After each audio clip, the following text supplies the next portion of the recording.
Cerno. Épisode 98. Alors toi, Lisa, tu t'es retrouvée veuve à 34 ans. Oui, c'est ça.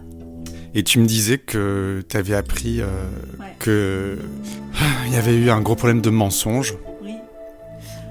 Alors, tu sais bien qu'au départ, je voulais pas t'en parler, mais là, je vais en parler. C'est pas facile pour moi parce que si tu veux, moi-même, je voulais pas te le dire parce que j'ai pas envie que ça soit mal interprété. Tu comprends ?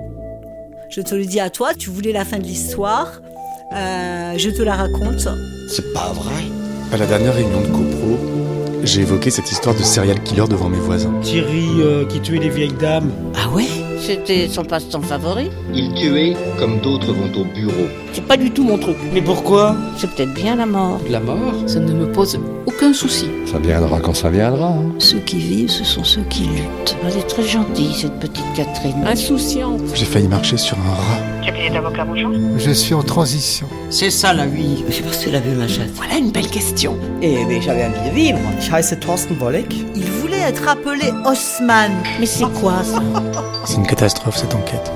Cerno. Et lui, il a eu 300-400 filles dans sa vie, donc c'était un playboy. 3, 2, 1.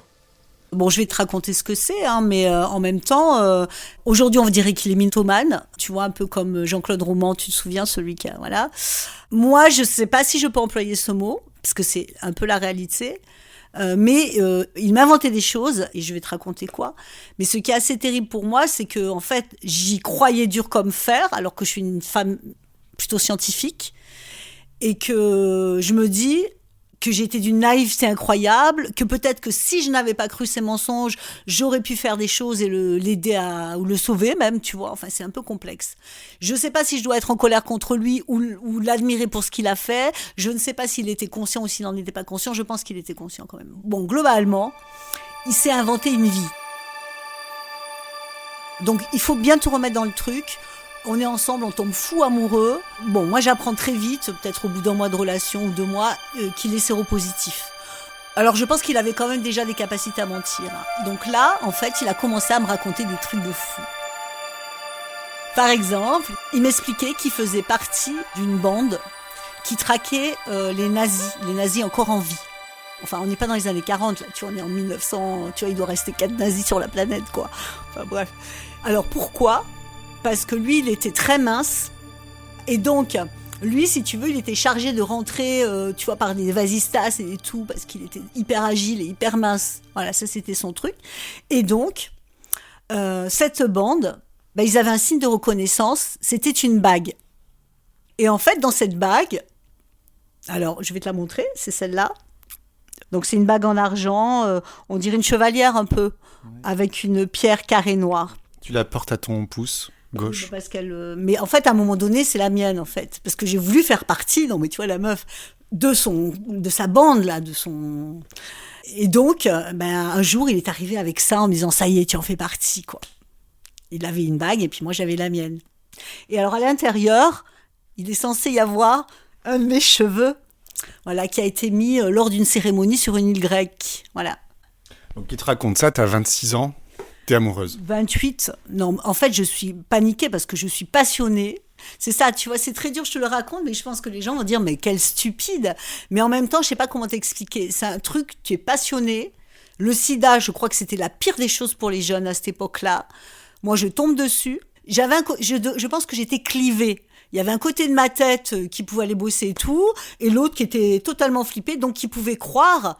Mais tu sais, parfois, alors je te raconte des autres mensonges, mais parfois, tu vois, je me ressens encore une fois où dans ma tête, j'ai un moment de lucidité, et je me dis, mais c'est pas possible, tout ça est faux. Et en fait, je me sens tombée, tu vois. Je veux dire, je sens une espèce de vide en moi, et si tu veux, ça me fait tellement souffrir. C'était une façon de ne pas tomber dans le précipice intérieur. Oui, tout à fait. C'est-à-dire, si ça avait été faux, ça voulait dire qu'il allait mourir. Et moi, il me racontait des choses qui me faisaient croire qu'il allait continuer à vivre parce qu'il était exceptionnel.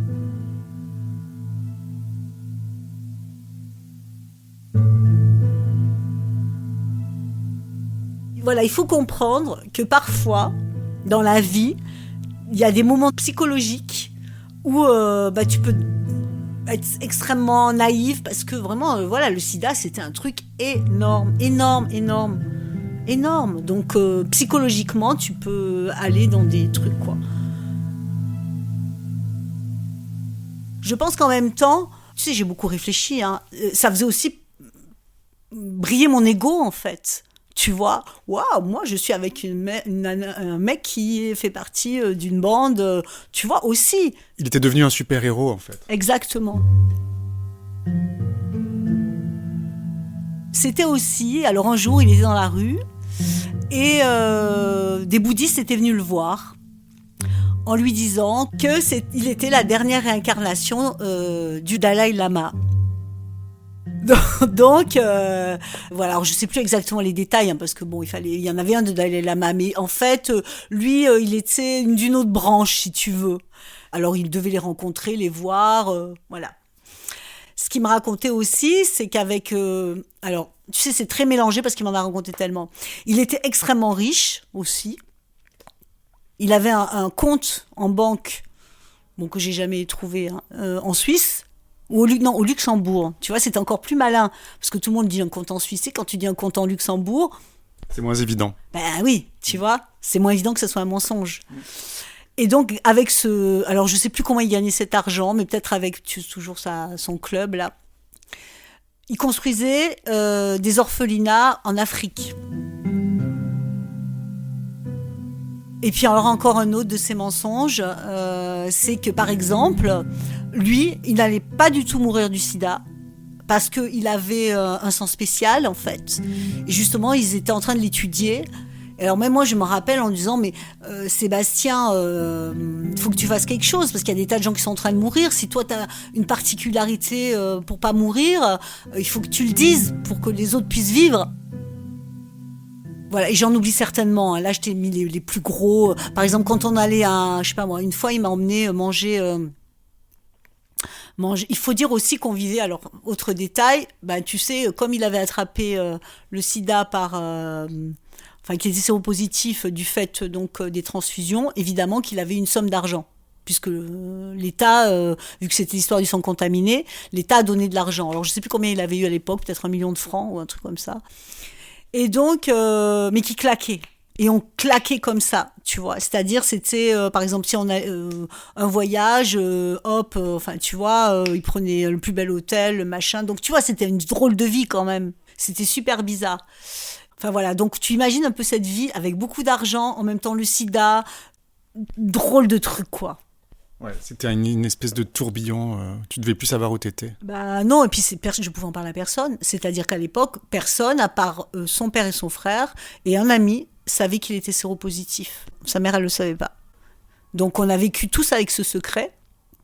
Parce que c'était pareil à l'époque. Quand t'allais chez quelqu'un... s'il savait que tu étais séropositif, il nettoyait ses toilettes après. Il allait nettoyer son verre à la javel. Il te faisait juste la bise. Il y avait quand même, il faut le dire, hein, on imaginait que ça se transmettait, même si on le savait, tu vois, que ça se transmettait pas, par exemple, par la salive. Les gens, ils étaient quand même un peu, tu vois. Moi-même, hein, parfois, je me rappelle une fois, on va boire un pot avec mon frère. Et il prend un cocktail, mon frère, et puis il veut demander mon frère n'est pas courant, donc il a une paille, et demande à Sébastien, est-ce que tu veux goûter, quoi. Et moi, en fait, tout de suite, j'ai un réflexe de panique, que mon frère, après, reprenne la paille, et que, tu vois, alors que je savais très bien que moi, je vivais avec cette maladie, mais je savais, enfin, tu vois, j'avais quand même aussi ce truc, c'était vraiment une maladie de merde. Vraiment. Ça l'est toujours. Oui, je sais, mais c'est vrai qu'aujourd'hui, à l'époque, t'avais rien du tout, quoi. Et puis Sébastien, il était malade avec son cœur à l'envers, son pacemaker, enfin, tu vois, ses chances de survie, elles étaient moindres, hein, quand même, hein. Donc, voilà. Donc, si tu veux, moi, j'ai vécu une espèce de truc très bizarre, quand même, tu vois, avec plein de mensonges, mais en même temps, voilà, comme je te dis, est-ce qu'il les faisait pour que je reste avec lui ? Je suis pas sûre. Je pense qu'il avait envie de faire en sorte... Est-ce que c'était un garçon qui se sentait mal dans sa peau ? Je suis pas sûre. Tu sais, les gens, quand ils le voyaient, ils le trouvaient, mais juste d'une sagesse incroyable, quoi. Il avait un regard sur les gens. Enfin, moi, je suis tombée amoureuse pour ça, hein, parce que c'était un garçon qui avait rencontré la mort quand il était petit. Et qui était d'une sagesse énorme, c'est-à-dire à 8 ans, donc on a été obligé de lui mettre un pacemaker pour... enfin bon, bref.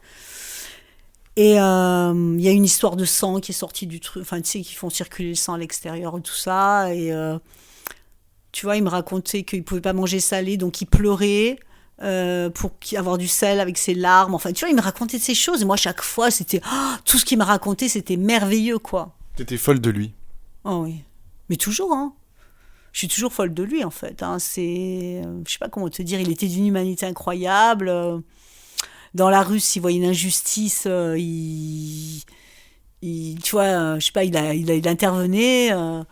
Enfin, tu vois, bon, on dit souvent, nanana, les morts, on les met sur un piédestal. Et moi, d'ailleurs, il me l'a dit, arrête de me mettre sur un piédestal, tu vois.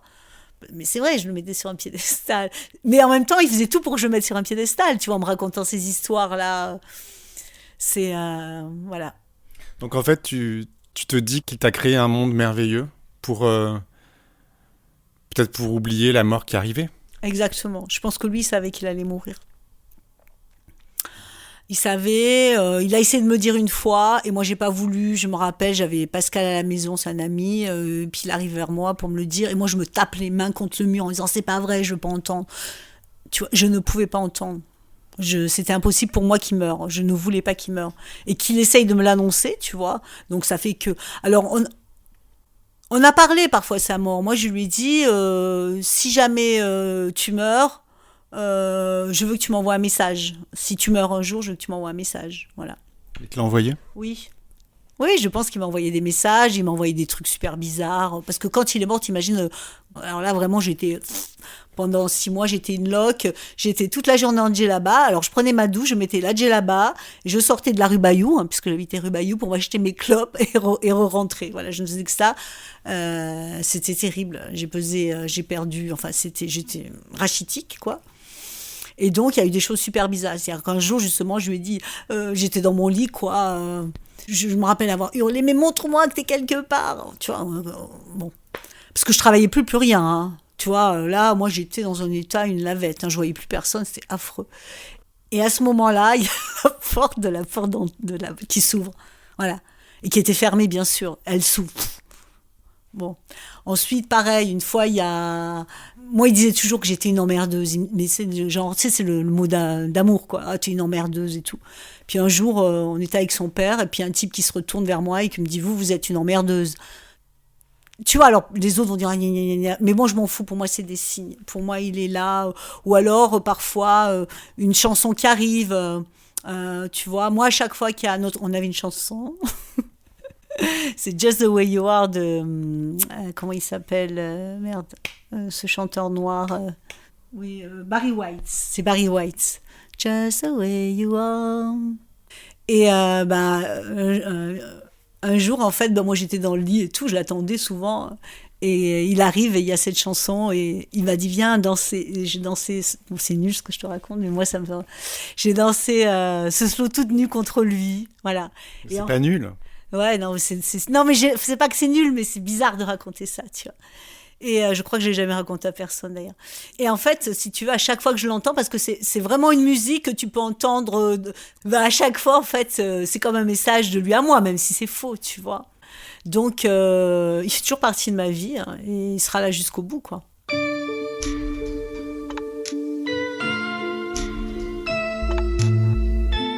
C'était un mec qui faisait en sorte que mes rêves se réalisent aussi, tu vois. Il était vraiment à l'écoute. Et c'est vrai, tu sais, je trouve que il n'y a pas souvent des gens qui sont à l'écoute, en fait. Et c'est triste, en fait. Excuse-moi, là, je pleure parce que je me rappelle de cette écoute qu'il avait, en fait, tu vois. Voilà. Donc, tu vois, il pouvait mentir, mais être à l'écoute quand même. Donc... moi, je le juge plus là-dessus. Moi, je suis tellement heureuse d'avoir partagé autant de temps avec lui, quoi. J'ai jamais retrouvé une telle écoute, en fait, jamais. Voilà. Tu sais tout. Je t'ai raconté ce que je t'avais pas dit la dernière fois. Tu te sens comment ? Je parle plus beaucoup de Sébastien, donc ça me fait du bien d'en parler, tu vois, parce que au fond, tu vois, nos morts, finalement, c'est rare qu'on en parle. Donc là, ça l'a fait un peu revivre, quoi. Comment tu t'es rendu compte qu'il avait arrangé la réalité ? Parce que figure-toi qu'après sa mort, il a fallu que je continue à le faire vivre. Et j'ai fait ce que je fais avec toi pour Cerno, c'est-à-dire j'ai commencé à faire des enquêtes. Tu vois, ça, cette bague, en fait, je pense qu'il a acheté cette bague, donc du club des nazis. Je pense qu'il avait acheté la même, la sienne quand il était sur les îles grecques, puisque je sais qu'il a été en Grèce. Et que je sais plus ce qu'il m'avait expliqué, enfin bref, il l'avait pas eu pendant quelques jours, je pense qu'il a fait refaire chez un bijoutier exprès pour moi, tu vois, il est allé je ne sais où refaire cette bague, voilà. Mais c'est très émouvant en fait, c'était pas un mythomane. C'est pour ça que, si tu veux, je sais pas comment t'expliquer, c'est extrêmement dur à raconter parce que moi je sais qu'il l'a fait pour me rendre la vie plus jolie, quoi. Et parce qu'aussi, il m'aimait, il y a un moment donné où il a été très dur avec moi. Et puis un jour, il m'a dit, voilà, ça fait 2 ans que j'essaye en sorte que tu t'en ailles, parce que je veux pas t'imposer ce que lui, on lui avait imposé, la mort de sa femme, en fait, quelque part. Et bon, t'es toujours là, quoi. Donc bon, ok. Tu vois, c'est-à-dire que... Et je pense que, voilà, il y avait un amour terrible entre nous, et que c'était extrêmement dur que cet amour... tu vois, par exemple... Ah oui, attends, encore un truc qui me faisait croire. Il me faisait croire que... Il me dit, t'as remarqué, Lisa, quand je suis en voiture et tout, voilà, j'arrive à... Tu vois, quand quelqu'un déboîte et tout, je disais oui. Il me disait, tu sais pourquoi ? J'ai dit non. Il me dit, parce que j'arrive à entendre ce que les gens ont dans leur tête, en fait. Donc... Peut-être qu'il le croyait. Je crois pas. Non. Franchement, je crois pas. Non, parce que alors là, tu en passes je pense que les mythomanes, ils croient, tu vois. Lui, je crois qu'il croyait pas, puisque je te dis, à un moment donné, tu sais, maintenant que j'y repense, il y avait des fois où je pense qu'il crevait de me le dire et que c'était pas possible, quoi. Parce que quelque part, il aurait peut-être eu peur que je le quitte à ce moment-là. Parce que tu imagines, s'il m'avait dit tout ce que je te raconte depuis 5 ans, c'est des mensonges, peut-être que je ne serais pas restée aussi. Enfin, tu vois, c'est... Je crois pas qu'il y croyait. Voilà, ça n'arrêtait pas, c'était constant. Donc moi, tu vois, je te dis, je pense que ça permettait, ça flattait mon ego aussi, et en même temps, ça me permettait de sortir de cette détresse absolue face au sida et à sa mort, quoi. T'as eu une drôle de vie. Ouais, j'ai une drôle de vie. Et d'ailleurs, ça me fait étrange parce que je trouve que ma vie, elle est trop classique quelque part aujourd'hui par rapport à ce que j'ai vécu. Parce que moi, c'est un peu étrange, hein, ce truc, hein, en fait. Ça t'a pas laissé trop malheureuse, sa disparition? Après, oui. Hein. Alors, autant te dire, aujourd'hui, je vais être honnête, je pense pas tous les jours à lui. Mais il m'accompagne toujours dans mon cœur, il est là, quoi. Et puis bon, c'est comme tout, j'ai toujours une culpabilité. Parce que je me sens responsable de sa mort aussi. Voilà, c'est... Alors mon psy a beau me dire que c'est pas de ma faute s'il était séropositif, etc. Bon, voilà, dans mon esprit, tu sais, la culpabilité du survivant, quoi. Le truc, tu vois ce que je veux dire, un truc... bon, c'est comme ça. Alors, voilà. Ma vie est plus classique, disons. Mais j'essaye toujours de la rendre un peu, je sais pas comment te dire, je fais pas des trucs extraordinaires, mais je pense que je suis un peu bizarre quand même, voilà, tu vois ce que je veux dire. Il me reste ça un peu de cette histoire. Un peu fantaisiste. Ouais, il me semble. T'as un peu de fantaisie. Ouais, et puis je pense que je laisse pas les gens indifférents, ça je le sais. C'est-à-dire ils peuvent me détester comme m'adorer, tu vois. Je suis pas quelqu'un qui, je suis pas mitigée. Je pense que ça m'a laissé ça parce que tu vois quand je parle, j'ai beaucoup d'énergie. Tu vois, c'est un espèce de truc un peu. Donc je crois que ça m'a laissé ça aussi, tu vois. Cette espèce de truc qui peut être complètement effrayant, comme attirant. T'as une photo de vous deux? Attends, peut-être que j'en ai là. Juste voir. Ah si. Alors là, tu vois, j'étais à Nice. Donc là, tu sors un album de photos. Mars 94, tu me rejoins à Nice. Une surprise. Voilà. J'étais super heureuse. On était ensemble depuis très peu de temps. Voilà, tu vois, comme il me regardait. Puis là, je pleurais tout le temps. Vous embrassez. Voilà. Là, c'est tous les deux à Nice. T'as toujours eu cette chevelure brune très longue. Tu sais qu'il m'a demandé de jamais couper mes cheveux, c'est pour ça que je les ai jamais coupés. Ah, jamais. Voilà. Alors là, c'est le jour où on a appris que j'étais pas séropositive. Tu pleures. Bah oui, je pleure parce que j'apprends que je suis pas séropositive en fait. Il me prend en photo, tu vois. Vous êtes très ado. Bah on a 25 ans. Voilà. Donc après on boit le champagne pour fêter ça. Et puis voilà, ça c'est lui qui me prenait en photo. Voilà, tu vois, on aimait danser ensemble. Ça, j'adorais danser avec lui. En fait, vous vouliez être invincible. Ouais, je pense. Ouais. Bah, il fallait, hein. Qu'est-ce que... Là, il y a une photo de toi. Donc, t'as 25 ans, à peu près. Ouais. Qu'est-ce que tu aimerais lui dire à cette jeune fille ? Je sais pas. Moi, je peux pas... Oh là là, non, mais c'est affreux ce que je devrais lui dire. Je peux pas lui dire de fuir, tu comprends ? Et pourtant, c'est ce que je devrais lui dire. Tu crois ? Ouais. Bah oui. Parce que finalement, ouais, ça a été difficile, quoi. Bah, c'est terrible, mais en même temps, voilà, c'est notre mariage en Jamaïque. Ouais, lui dire si tu veux, j'aurais vécu une vie entre guillemets normale. J'aurais épousé un type à la con, peut-être, avec qui j'aurais eu des enfants, j'en sais rien, tu vois. Mais j'aurais pas ce vide que j'ai en moi, tu vois, il me manque. Voilà, tu sais tout. Tu peux comprendre que c'était difficile à raconter ? Oui. Ouais, je suis désolé pour toi. Ben non. Non, il faut pas être désolé, parce que si tu veux... qu'il soit mort, oui, ça, vraiment c'est triste. Mais écoute, il m'a fait vivre quand même quelque chose de fou. Mais c'est une drôle d'histoire. Hein, mais bon, tout le monde en a un peu, je crois, des drôles d'histoires. C'est ta vie. C'est ma vie, voilà. C'est quoi la vie ? La vie, bah, c'est une suite de jours. Parfois, on se dit, putain, quand est-ce que ça va s'arrêter ? Souvent, je me dis ça, actuellement. Tu voudrais mourir ?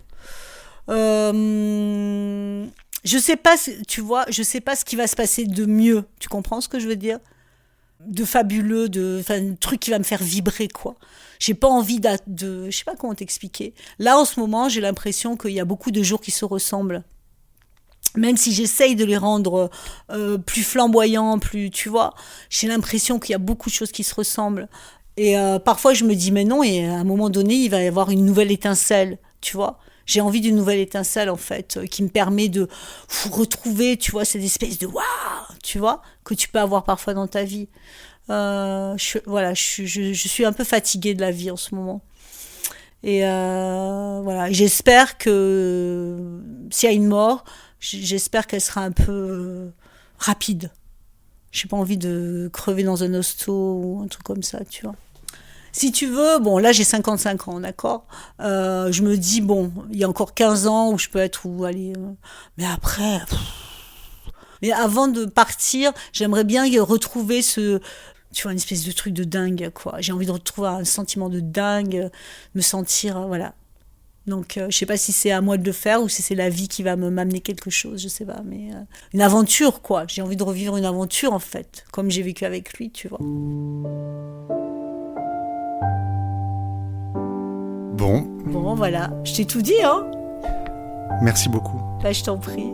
Franchement, je suis contente d'avoir raconté. Puis voilà, c'est pas forcément un secret, mais c'est toujours pareil, c'est le regard des autres. Mais en fait, en même temps, je m'en fous, quoi. Hein, on est d'accord ?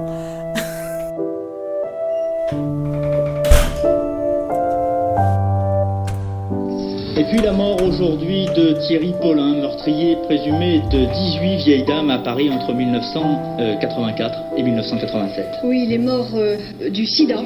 Décrit par ceux qui l'ont approché comme un être inconscient, mythomane et amoral, Thierry Paulin avait stupéfait... Noceur, mythomane et homosexuel, il s'affichait sans retenue. Toxicomane détraqué peut-être, assassin pour l'argent sans doute. Perturbé par sa maladie, le sida, pourquoi pas.